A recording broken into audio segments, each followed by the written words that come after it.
इस वीडियो में हम प्रश्नावली 10.2 का बेसिक जानकारी प्राप्त करेंगे। मतलब हम वे सभी बातों को जानेंगे जिससे कि हम प्रश्नावली जो 10.2 है उसको उसके जो प्रश्न हैं उसको आसानी से हल कर पाएँ। ठीक है, तो स्टार्ट करते हैं।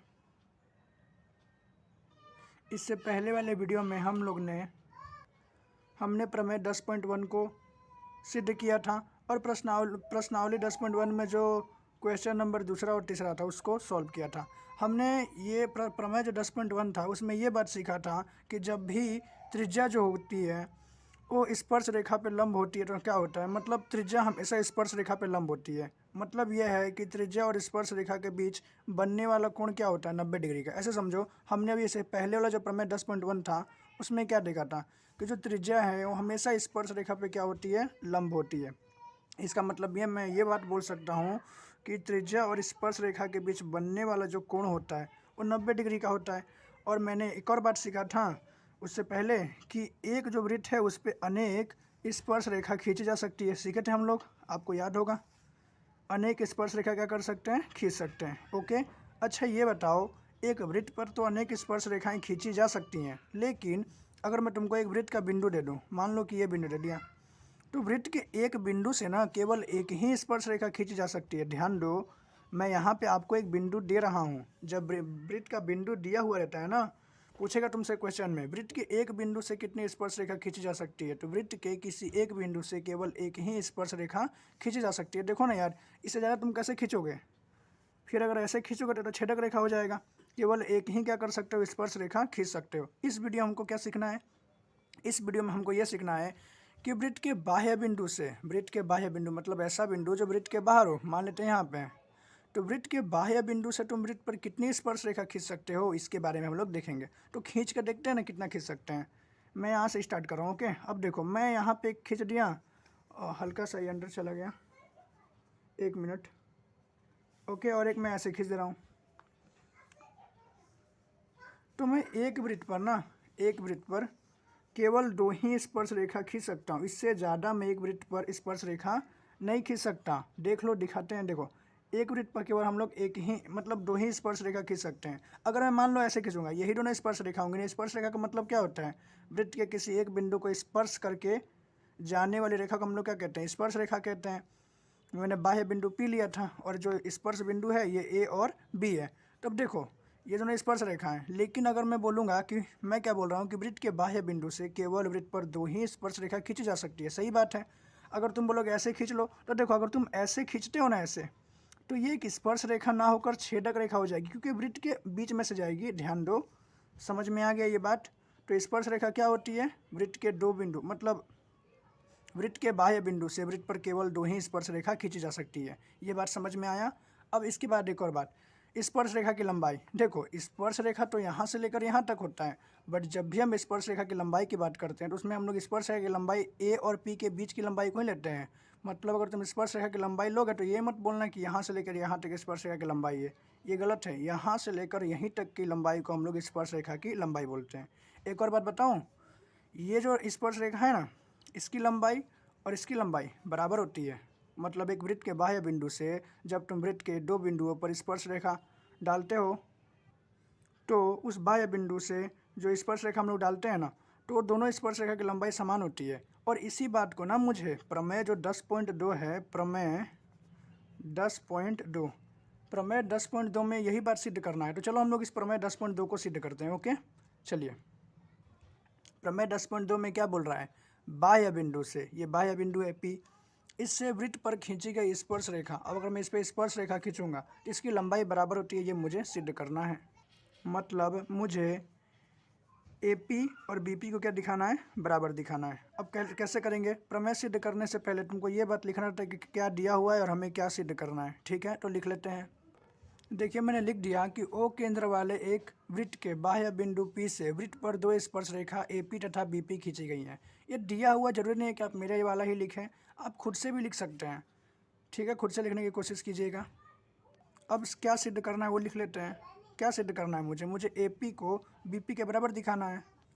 मैंने लिख दिया कि AP बराबर है BP के, मुझे सिद्ध करना है। ओके, अब रचना करना पड़ेगा। देखो, कुछ प्रमेय को सिद्ध करने के लिए हम लोगों को कुछ रचना करना पड़ता है, तो मैं रचना कर ले रहा हूँ। मैं क्या करूँगा, ओ ए को मिला दूंगा, ओ बी को मिला दूंगा और पी ओ को भी मिला दूंगा।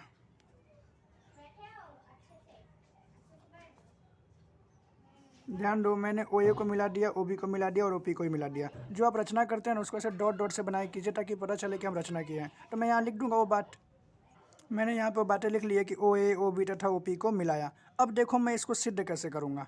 मैं क्या करूँगा पता है, जब मैं इसको मिला दिया तो यहाँ पे दो त्रिभुज बन गया, एक तो ये वाला त्रिभुज और एक उस साइड वाला त्रिभुज।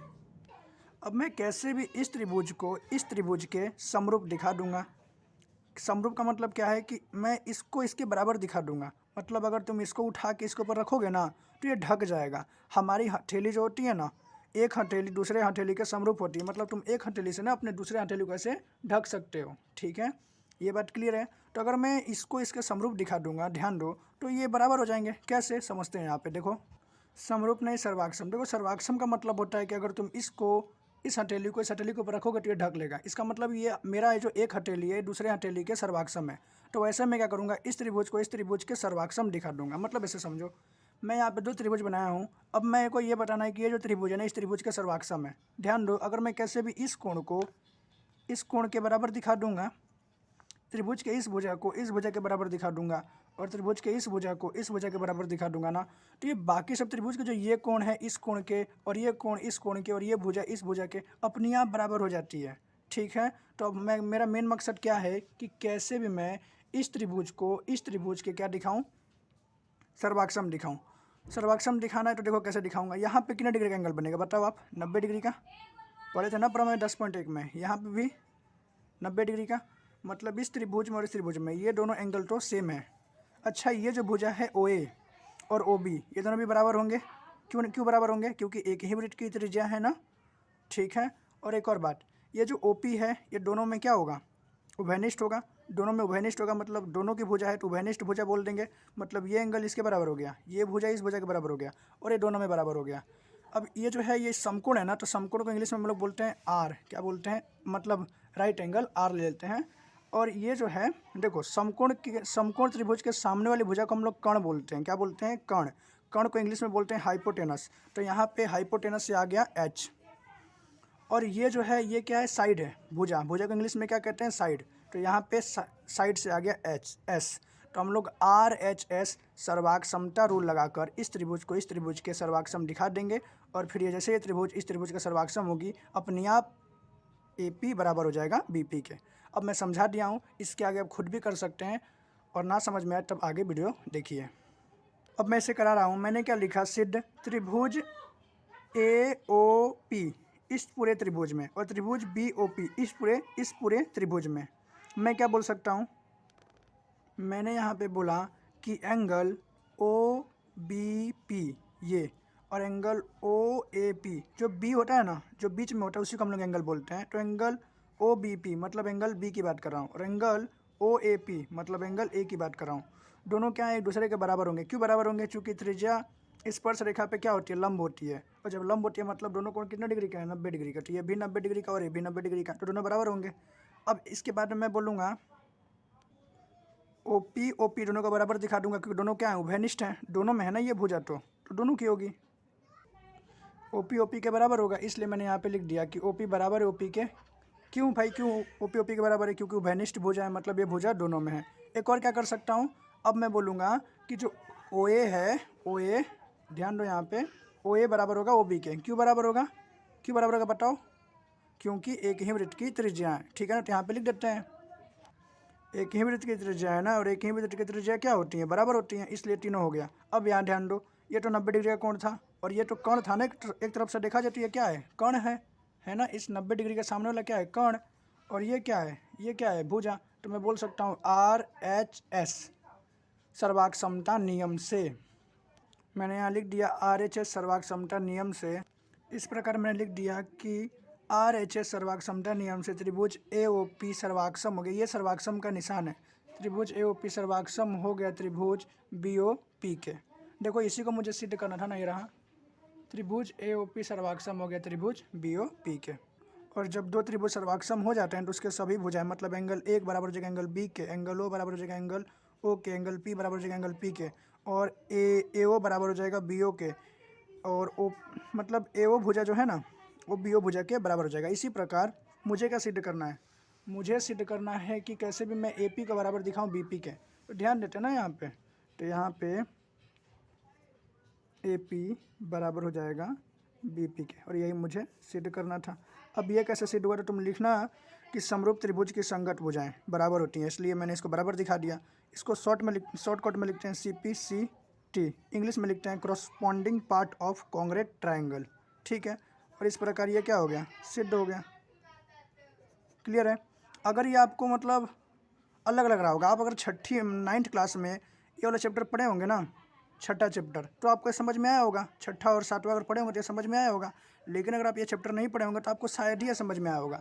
तो एक और इसका तरीका है पाइथागोरस प्रमेय के द्वारा, मैं उस तरीके से भी करा रहा हूँ, आप उस तरीकों को भी सीख लें। ठीक है, अगर आपको ये हार्ड लगेगा तो आप उस तरीके से कर लेना।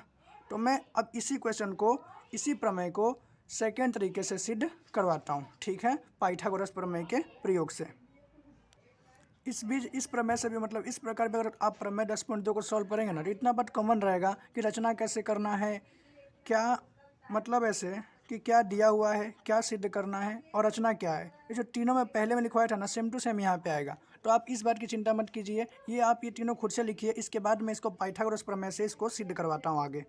ठीक है, यहाँ तक तो हमने लिख लिया। अब देखिए, अब सिद्ध करना है। तो मैं इस बार क्या करूँगा, इस बार भी जो दो त्रिभुज है ना, एक त्रिभुज ए ओ पी और एक त्रिभुज बी ओ पी, इसमें क्या करूँगा, सबसे पहले कोई एक त्रिभुज को ले लेता हूँ। अच्छा, यहाँ पे कितने डिग्री का एंगल बनेगा, 90 डिग्री का, यहाँ पे भी 90 डिग्री का। पाइथागोरस प्रमेय वहीं पे लगता है जहाँ पे समकोण त्रिभुज है। तो एक समकोण त्रिभुज बन गया, ये भी एक समकोण त्रिभुज बन गया। तो ये क्या हो जाएगा, कर्ण हो जाएगा। आधार और लंब तुम किसी को भी मान सकते हो। देखिए, जिसको मैंने कर्ण माना ये तो कर्ण ही होगा, माना क्या है, इसको मैंने आधार मान लिया और इसको मैंने लंब मान लिया। तब मैं एक एक करके करता हूँ। तो सबसे पहले मैं त्रिभुज किसको ले लेता हूँ, ए ओ पी को। ओके, मैंने यहाँ लिख दिया त्रिभुज ए ओ पी में पाइथागोरस प्रमेय से कर्ण का स्क्वायर बराबर होता है आधार का स्क्वायर प्लस लंब का स्क्वायर, यही पाइथागोरस प्रमेय। अब इसमें मेरा कर्ण क्या है, ओ पी है। ओ पी क्या है, कर्ण है। तो मैं यहाँ पे क्या लिख ले रहा हूँ, ओ पी का स्क्वायर। आधार क्या है, तो आधार मैंने किसको माना है बताओ, ओ ए को, ओ ए लिख देता हूँ का स्क्वायर। लंब किसको माना है, ए पी को, तो ए पी का स्क्वायर। ओके, अब यहाँ पे आप एक बात ध्यान दीजिएगा कि मुझे सिद्ध क्या करना है, कैसे ही मुझे ए पी लाना है यहाँ पे। ठीक है ना, ए पी और बी पी के बराबर, ए पी के बराबर दिखाना है बी पी के। तो मैं ए पी को यहीं छोड़ूंगा, इसको जो ओ ए है इसको मैं इस साइड भेज दूंगा। ठीक है, ध्यान दो, मैं ओ ए को इस साइड भेज दूंगा और ए पी को यहीं पे छोड़ दूंगा। क्यों, क्योंकि मुझे ए पी ही सिद्ध करना है। हाँ, ए पी का स्क्वायर सिद्ध करना तो हो जाएगा, देखते जाइए आप। ये होगा, इस साइड जाएगा तो क्या बनेगा, ओ पी का स्क्वायर माइनस ओ ए का स्क्वायर बराबर में ए पी का स्क्वायर, क्योंकि यहाँ पे प्लस का था, इस साइड आकर माइनस में हो गया। ठीक है, अब ये स्क्वायर जैसे ही साइड आएगा तो यहाँ पे क्या लग जाएगा, रूट लग जाएगा। ठीक है, ये स्क्वायर इसका जैसे ही साइड आता है तो क्या बन जाता है, रूट बन जाता है। तो मैंने स्क्वायर को यहाँ से हटा दिया तो यहाँ पर रूट बन गया। इतना हो गया ना, इसको तुम समीकरण नंबर 1 नाम दे दो, समीकरण नंबर 1। क्लियर है। सेम इसी स्टेप को इस त्रिभुज में भी फॉलो करना है। इस बार तुम त्रिभुज बी ओ पी को उठा लो और वही स्टेप फॉलो करो जो इसमें किए थे। देखिए, मैंने सेम टू सेम वही लिखा है। त्रिभुज इस बार क्या हो गया, बी ओ पी में पाइथागोरस प्रमेय से कर्ण का स्क्वायर बराबर होता है आधार का स्क्वायर प्लस लंब का स्क्वायर। ये क्या है, पाइथागोरस प्रमेय। कर्ण क्या है, इसमें भी कर्ण तो वही होगा। अब आधार और लंब किसको मानना है मेरे ऊपर डिपेंड करता है, मैं लिख लेता हूँ। कर्ण क्या है, ओ पी, आधार क्या है, ओ बी, और लंब क्या है, बी पी। ठीक है, ठीक है। अब यहाँ ध्यान दो, मैं क्या करूँगा पता है, ओ बी को इस साइड भेज दूंगा। क्यों, क्योंकि मुझे ये सिद्ध करना है, ध्यान दो, बी पी सिद्ध करना है। ओ ए पी तो कर लिया, देखो ए पी को मैंने इसके बराबर दिखा दिया। अब वैसे बी पी को भी मैं ऐसा कुछ बना दूंगा। तो अब मैं क्या करूँगा, इसको इस साइड भेज दूंगा, फिर इसका स्क्वायर इस पर भेज दूंगा, तो यहाँ पर रूट लग जाएगा। देखो, इसको जैसे ही साइड जाएगा माइनस में हो जाएगा, फिर इसको भेज दूंगा, मतलब स्क्वायर जैसे ही इस साइड जाता है तो यहाँ पर क्या बन जाता है, रूट करता हूँ। फिर देखिएगा आप, मैंने क्या किया, ओ बी को इस साइड लेके गया, माइनस का हो गया तो स्क्वायर तो रहेगा ही। अब जैसे ही ये स्क्वायर यहाँ से हटेगा, इसके ऊपर क्या लग जाएगा, रूट लगेगा कि नहीं लगेगा, रूट बनेगा ना, तो यहाँ पर रूट लगा देते हैं हम लोग, कुछ ऐसा बन जाएगा। ठीक है, अब तुम देखोगे कि क्या हो गया, देखते हैं एक बार। यहाँ पे ए पी बराबर ये है और बी पी बराबर ये है। प्रॉब्लम ये है कि अगर कैसे भी यहाँ पे, तो ये तो सेम है, हाँ ठीक है, इसको मुझे बराबर दिखाना है, ये भी ठीक है। लेकिन अगर मैं इसको और इसको कैसे भी सेम दिखा दूँ, मतलब यहाँ पे ओ ए लिख दूँ, अगर मैं यहाँ पे भी ओ ए लिख सकता था तो क्या होगा, मतलब इस साइड और ये साइड बराबर हो जाएगा, और जैसे ये साइड बराबर होगा तो ये और ये भी क्या हो जाएंगे, बराबर हो जाएंगे। देखो ना, अगर ये बराबर होंगे तो ये भी बराबर होने चाहिए, क्योंकि ये इसके बराबर है और ये इसके बराबर है। तो मेरा मेन मकसद अब क्या रह गया है कि मैं कैसे भी यहाँ पे और इसको या तो मैं इसको ओ बी बना दूँ और ये भी ओ बी छोड़ दूँ इसको, नहीं तो इसको मैं ओ ए बना के इसको भी ओ ए बना देता हूँ। तो क्या मैं ऐसा कर सकता हूँ, क्या मुझे ओ ए ओ बी के बराबर मिला है? देख लेते हैं। ओ ए, हाँ यार, ओ ए ओ बी के बराबर है। क्यों है? क्योंकि एक ही वृत्त की त्रिज्या है ना, तो ओ ए ओ बी के बराबर होगा। तो मैं यहाँ पे ये जो ओ बी है यहाँ पे क्या लिख सकता हूँ, ओ ए लिख सकता हूँ। तो लिख लें। तो मैंने क्या किया, यहाँ पे ओ बी के जगह पे ओ ए लिख दिया। ठीक है, मैंने तो चेंज कर दिया। और यहाँ पे मैंने क्या लिखा, बी पी का बी पी। अब यहाँ पे मैं कारण बताऊँगा ना, क्योंकि ओ ए बराबर है ओ पी के, तो इस क्वेश्चन को जो चेक करेगा यहाँ पे देखेगा पहले। जैसे तुम ओ ए बराबर ओ बी लिखोगे तो यहाँ पे देखेगा, तो इसको दिख जाएगा कि हाँ ओ ए बराबर ओ बी है। अब यहाँ एक बात ध्यान दो, एक बात यहाँ फटाफट ध्यान दो। देखो यहाँ पे ये इसको देखो, root O P square minus O A square बराबर है ए पी के, और ये भी सेम ही है। हाँ, रूट क्या है, ओ P square minus O A square बराबर है बी पी के। तो क्या दोनों बराबर नहीं होंगे? जब ये और ये बराबर हो सकते हैं तो ये दोनों भी बराबर होंगे। क्यों? क्योंकि ये इसके बराबर है और ये इसके बराबर है। ये बात समझ में आ गया? ओके। तो मैं क्या लिख सकता हूँ कि ए पी, जो ए पी है, ए पी बराबर हो जाएगा बी पी के। ठीक है ना, लिख दो ना यहाँ पे। तो ए पी बराबर क्या हो जाएगा, बी पी के। और यही तो मुझे सिद्ध करना था, याद है कि नहीं? देखो क्या लिखा हुआ है, सिद्ध क्या करना है, यही सिद्ध करना है ना। हो गया सिद्ध। ये अब आपको इन दोनों में से जो इजी लगा उससे आप सिद्ध कर सकते हैं एग्ज़ाम में। ये इंपॉर्टेंट है। हाँ, ये थ्योरम आता भी है। ओके, चलिए। इस प्रमेय से हमने क्या सीखा? इस प्रमेय से हमने सीखा कि जब एक ही वृत्त पर, पहली बात तो ये कि एक वृत्त पर दो स्पर्श रेखाएं खींची जा सकती हैं, और ये दोनों स्पर्श रेखा क्या होती है, हमेशा बराबर होती है। और मैंने यह सिद्ध करके दिखा दिया। ठीक है, आप इस प्रमेय को एक बार, एक या दो बार खुद से निकालिएगा तो आपको मतलब ये प्रमेय अच्छे से आ जाएगा। ठीक है, अब जब हम लोग बेसिक पढ़ ही लिए हैं तब एक दो क्वेश्चन कर लेते हैं। प्रश्नावली 10.2 का क्वेश्चन नंबर पहला, दूसरा और तीसरा हम लोग करेंगे। ठीक है, तो पहला देखते हैं। पहला क्या लिखा है कि एक वृत्त के क्यू से, एक बिंदु क्यू से, हाँ बिंदु क्यू ये रहा, से एक वृत्त पर स्पर्श रेखा की लंबाई 24 सेंटीमीटर। मतलब मुझे ना इस वृत्त पर स्पर्श रेखा की लंबाई, एक स्पर्श रेखा बनाना, मैं यहाँ भी बना सकता हूँ, यहाँ भी बना सकता हूँ। ठीक है, और उसकी लंबाई कितनी होगी, 24 सेंटीमीटर। तथा क्यू बिंदु जो है ना, उसका केंद्र से दूरी पता है कितना होगा, 25 सेंटीमीटर होगा। तो मुझे वृत्त की त्रिज्या ज्ञात करनी है। पहले मैं आकृति बना लेता हूँ, फिर आपको अच्छे समझ में आएगा। अब जैसा क्वेश्चन में कहा गया मैंने वैसा कर लिया। क्या बोला है कि वृत्त के क्यू बिंदु से जो स्पर्श रेखा है उसकी लंबाई कितनी है, 24 सेंटीमीटर। देखिए यहाँ पे बोला है ना, तो मैंने 24 सेंटीमीटर लिख लिया, 24 सेंटीमीटर। और क्या बोल रहा है, क्यू की, बिंदु क्यू की केंद्र से दूरी कितनी है, 25 सेंटीमीटर, 25 सेंटीमीटर लिख लिया। अब वृत्त की त्रिज्या ज्ञात कीजिए, मतलब यही ना है वृत्त की त्रिज्या, ये ज्ञात करनी है। अच्छा, यहाँ पे 90 डिग्री का एंगल बनेगा कि नहीं बनेगा? बनेगा, क्योंकि त्रिज्या हमेशा स्पर्श रेखा पे क्या होता है, लंब होता है। अगर ये 90 डिग्री का, इसका मतलब ये कर्ण होगा। हाँ यार, 90 डिग्री के सामने वाली भुजा क्या होती है, कर्ण। मतलब ये कर्ण हो गया और ये क्या हो गया, आधार। ये क्या हो जाएगा, लंब। मतलब पाइथागोरस प्रमेय से निकल जाएगा, ऑफकोर्स निकल जाएगा। पाइथागोरस प्रमेय लगा कि आप पहले खुद कीजिए, ना आए तब आगे वीडियो देखिएगा। हम इस क्वेश्चन को आगे कराते हैं। ठीक है, तो यहाँ पे मैंने लिख लिया पाइथागोरस त्रिभुज ए पी क्यू आर में पाइथागोरस प्रमेय से कर्ण का स्क्वायर। पाइथागोरस प्रमेय क्या है, कर्ण का स्क्वायर बराबर होता है आधार का स्क्वायर प्लस लंब का स्क्वायर के। कर्ण क्या है मेरा, 25 का स्क्वायर, सेंटीमीटर लास्ट में लिख लेंगे हम लोग। आधार की बात करते हैं, आधार कितना है, 24। लंब कितना है, लंब तो हमको नहीं पता, तो पी आर लिख लेते हैं का स्क्वायर। एक बात ध्यान रखिएगा, जब भी भुजा निकालना रहता है ना, तो भुजा तो सेंटीमीटर में ही निकलेगा। क्षेत्रफल सेंटीमीटर स्क्वायर, मतलब मीटर में या मीटर स्क्वायर में निकलता है या किलोमीटर में निकलता है ना। मतलब जो क्षेत्रफल अगर तुम निकालोगे ना तो स्क्वायर में निकलेगा। बाकी जो भुजा होता है सेंटीमीटर में निकलता है। तो अभी सेंटीमीटर लेके क्या करना है, लास्ट में ही जो भुजा का लंबाई आएगा उसको हम लोग सेंटीमीटर लिख देंगे, वो ज़्यादा अच्छा पड़ता है। ठीक है, कन्फ्यूज नहीं होते हैं इससे। तो मैं डायरेक्ट अब करा रहा हूँ। 25 का स्क्वायर कितना होता है, 225 होता है। ठीक है, बराबर 24 का स्क्वायर कितना होता है, 25 का स्क्वायर 625 होता है, और 24 का स्क्वायर 576 होता है। और पी आर का स्क्वायर तो पी आर ही रहेगा, क्योंकि यही तो मुझे ज्ञात करना है। अब यहाँ एक बात ध्यान दो, अगर तुमको स्क्वायर नहीं खोलने आता तो आप इससे मेरा पहले वाला वीडियो देखिए, मैं उसमें एक ट्रिक बताया हूँ खोलने का, कि आप दो अंकों की किसी भी संख्या का जो स्क्वायर है कैसे खोल सकते हैं। ठीक है, आगे बात करते हैं। अब मैं क्या करूँगा, इसको इस साइड भेजूँगा। अब आप बोलोगे कि हमको कैसे पता चलेगा कि इसको इस साइड भेजना है, क्योंकि ध्यान दो यार, मुझे PR का मान ज्ञात करना है।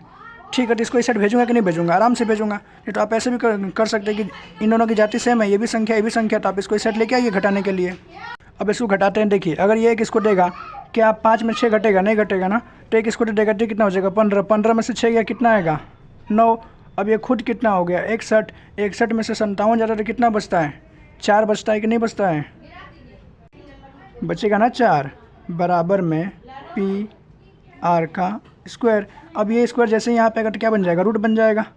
49 बराबर PR।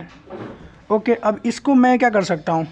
49 का स्क्वायर कितना होता है? इसको मैं ऐसे लिख सकता हूँ, 7 × 7 बराबर PR, क्योंकि इसका गुणा करने पे वापस 49 ही आता है। अब जब रूट के अंदर दो संख्या आ जाती है ना एक ही जैसी, तो उसको हम लोग बाहर निकाल लेते हैं और वो रूट के बाहर आ जाती है।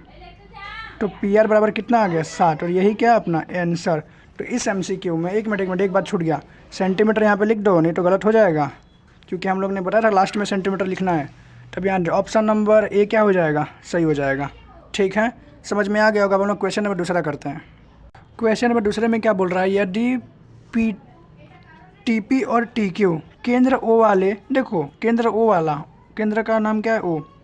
केंद्र O वाले वृत्त पर दो स्पर्श रेखाएं, देखो ये PT मतलब TP और TQ, केंद्र O वाले वृत्त पर दो स्पर्श रेखाएं इस प्रकार हैं कि कोण POQ, अच्छा कोण या एंगल POQ बराबर 110 डिग्री है। तो मुझे कोण PTQ, कोण PTQ जो बीच वाला होता है ना, उस पर नाम रखते हैं, कोण PTQ बराबर है, मतलब कोण PTQ किसके बराबर है, इसका मुझे मान निकालना है।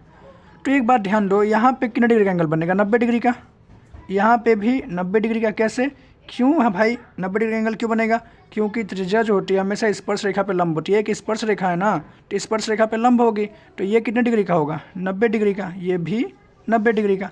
लेकिन ये मुझे बताना पड़ेगा, तो मैं बताऊँगा यहाँ पे, इस प्रकार बताऊँगा। यहाँ पे मैंने वो बात यहाँ पे लिख लिया, एंगल TPO मतलब ये एंगल और एंगल TQO बराबर 90 डिग्री होगा। क्यों? क्योंकि चूँकि त्रिज्या सदैव स्पर्श रेखा पे क्या होती है? लंब होती है। लंब होती है मतलब 90 डिग्री का एंगल बनाती है। अब ध्यान से देखो, ये एक चतुर्भुज है, क्योंकि इसकी 4 भुज है, 1 2 3 4, और जो चतुर्भुज होता है ना, उसके सभी कोणों का योग 360 डिग्री होता है। ठीक है, हम जानते हैं कि चतुर्भुज के सभी कोणों का योग कितना डिग्री होता है? 360 डिग्री होता है। तो मैं यहाँ देखो लिख दिया कि एंगल, तो एंगल TPO मतलब TPO ये एंगल, और एंगल POQ मतलब ये एंगल, और एंगल TQO यहाँ पे angle TQO plus angle PTQ मतलब इन सभी एंगल, सभी कोणों का जोड़ कितना होगा? 360 डिग्री होगा। क्यों? चूँकि चतुर्भुज के सभी कोणों का योग कितना होता है? 360 डिग्री होता है। अच्छा, एंगल TPO कितना मिला हुआ है? 90 डिग्री। तो यहाँ पे 90 डिग्री लिख लूँ, प्लस एंगल POQ, तो मुझे POQ भी पता है ना, तो यहाँ पे भी हम लोग क्या लिख सकते हैं? 110 डिग्री लिख सकते हैं, 110 डिग्री। अच्छा, एंगल TQO भी पता है, हाँ, तो यहाँ पे मैं कितना लिख सकता हूँ? 90 डिग्री।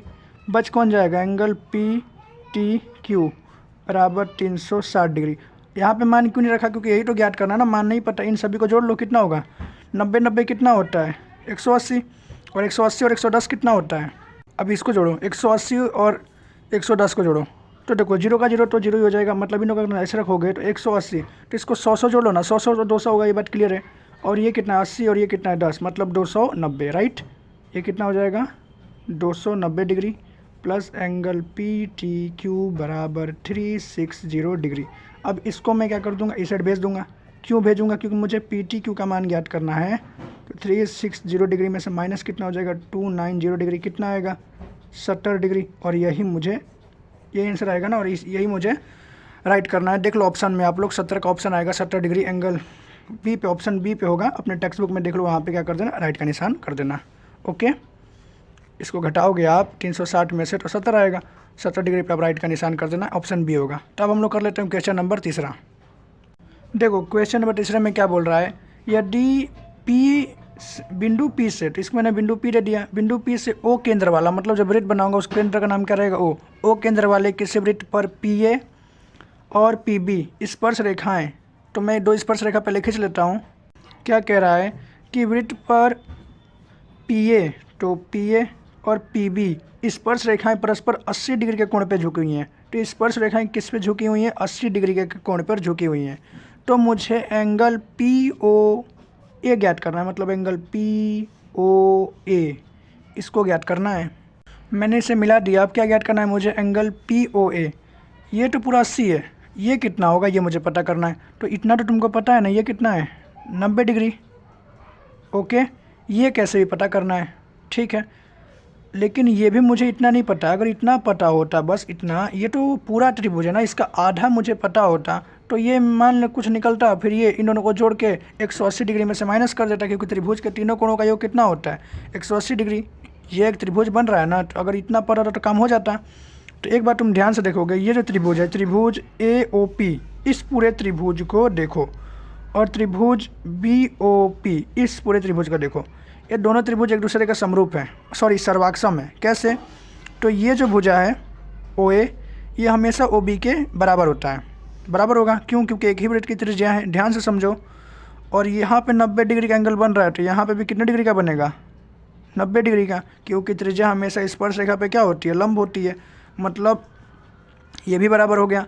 और ये भुजा इस भुजा के, ये दोनों त्रिभुज में ये जो भुजा है उभयनिष्ठ है। मतलब मैं RHS सर्वाक्षमता नियम से इस त्रिभुज को इस त्रिभुज के सर्वाक्षम कह सकता हूँ कि ये त्रिभुज इस त्रिभुज के सर्वाक्षम है। इसका मतलब जब ये त्रिभुज सर्वाक्षम है, मतलब ये एंगल जो है इसके आधा होगा, ये 40 होगा और ये 40 होगा। समझ में आ रहा है? तभी ना कुल मिला के 80 है। ये त्रिभुज सर्वाक्षम है, मतलब ये 40 होगा और ये कितना होगा? 40 होगा। तो मैं यहाँ पे लिखूँगा। अच्छा, मैं यहाँ पे क्या लिखा कि त्रिभुज एंगल OPA एंगल OPA कितना डिग्री है? एंगल OPA कुल कितना था? 80 था। 80 को 2 से भाग दिया तो 40 आ गया। तो एंगल OPA कितना होगा? एंगल OPA 40 डिग्री निकल जाएगा। मैं इसको निकाल ही क्यों रहा हूँ? इसको मैं क्यों निकाल रहा हूँ? अगर मेरे को ये मिल जाएगा 40 डिग्री, तो मतलब ये कोण मिल गया, ये कोण भी मिल गया। दोनों को जोड़ दूंगा, कितना हो जाएगा? 130 डिग्री। और मुझे पता है कि त्रिभुज के तीनों कोणों का योग 180 डिग्री होता है। तो 180 में से 130 को माइनस कर दूंगा, जो आंसर आएगा वो इस कोण का मान होगा। ठीक है, तो मैंने यहाँ पे काटा। तो 2 से ऐसे ही तुम भाग नहीं दे सकते, तुमको बताना पड़ेगा कि त्रिभुज AOP और त्रिभुज BOP क्या है? सर्वाक्षम है। तो मैंने यहाँ पे क्या लिखा? त्रिभुज OPA मतलब sorry angle OPA angle OPA मतलब एंगल, ये angle OPA plus angle AOP angle AOP ये, और प्लस एंगल OAP मतलब ये तीनों एंगल का जोड़ कितना होगा? 180 डिग्री होगा। क्यों भाई? क्योंकि त्रिभुज के कोण योग गुण, त्रिभुज का कोण योग गुण क्या है कि त्रिभुज के तीनों कोणों का योग 180 डिग्री होता है। ये भी लिख सकते हो। ओके, तब इसका मान रख देते हैं। ये कितना मैंने निकाला था? 40 डिग्री।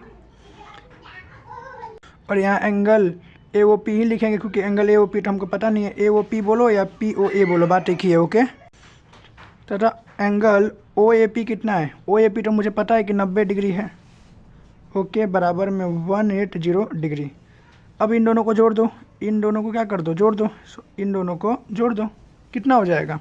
90 और 40 कितना होता है? 130 130 डिग्री प्लस एंगल AOP बराबर 180 डिग्री। इसको इस साइड भेज दो, कितना होगा बता सकते हो? कितना होगा? हो जाएगा एंगल AOP बराबर 180 डिग्री माइनस 130 डिग्री। कितना आएगा? 50 डिग्री आएगा कि नहीं आएगा? 50 डिग्री। एंगल AOP कितना हो जाएगा? 50 डिग्री। ऑप्शन है क्या? देखो ऑप्शन देखो, हाँ है ना, ए ही है ऑप्शन, ए ही तो है। ये टिक कर दो उसके ऊपर। बस यहाँ तक हम लोग ने कर लिया। उम्मीद है कि आपको जो हमने समझाया अच्छे समझ में आया होगा। आप एक बार वापस इस सारे क्वेश्चन को कर लीजिएगा और अपने नोटबुक में कंप्लीट कर लीजिएगा। इसके आगे का वीडियो जल्दी ही मैं अपलोड कर दूँगा। मिलेंगे आपसे नेक्स्ट वीडियो में।